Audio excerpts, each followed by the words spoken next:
মাস communication এবং journalism বিভাগের উদ্যোগে পুরাতন মালদায় গৌড় কলেজে হয়ে গেল অ্যানুয়াল ফটোগ্রাফি এক্সিবিশন 2024। গৌড় কলেজের সাংবাদিকতা বিভাগের উদ্যোগে ছবির প্রদর্শনীতে 14টি থিমের বিভিন্ন ছবি জায়গা করে নেয়। ছাত্রছাত্রীদের তোলা ছবিগুলো ছিল অসাধারণ এবং চোখে পড়ার মতো। গৌড় কলেজের মাঠে এই ছবির প্রদর্শনীতে অতিথি আসনে ছিলেন কলকাতা নেতাজি নগর কলেজের অধ্যাপক সাদ্দাম হোসেন, মালদা গৌড় কলেজের অধ্যক্ষ অসীম কুমার সরকার, সাংবাদিকতা বিভাগের অধ্যাপিকা নাফিসা খান লোদি, অধ্যাপিকা দেবশ্রী মিত্র সহ প্রমুখ। যেখানে অকুপেশন অর্থাৎ বিভিন্ন পেশার মানুষ যারা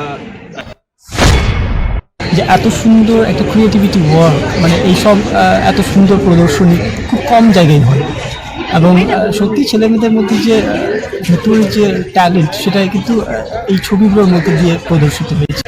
আর আমার বেশ কিছু ইনোভেটিভ আইডিয়া যেটা আমি কখনোই দেখিনি, যেটা আমি প্রথম গৌড় মহাবিদ্যালয়ে এসে দেখতে পেলাম। বিশেষ করে যে এখানে রয়েছে একটা ট্রি গাছ, কি সুন্দরভাবে বিভিন্ন ডিপার্টমেন্টকে রিপ্রেজেন্ট করেছে। সো মালদার মতো এইরকম একটা কলেজে যেখানে প্রত্যন্ত গ্রামের ছেলেমেয়েরা উঠে আসে, কিন্তু তাদের যে ভাবনা চিন্তা, তাদের যে আইডিয়া এত সুন্দরভাবে আমাদের সামনে প্রদর্শন হবে, সেটা আমার কাছে সত্যি দুর্লভ একটা ব্যাপার।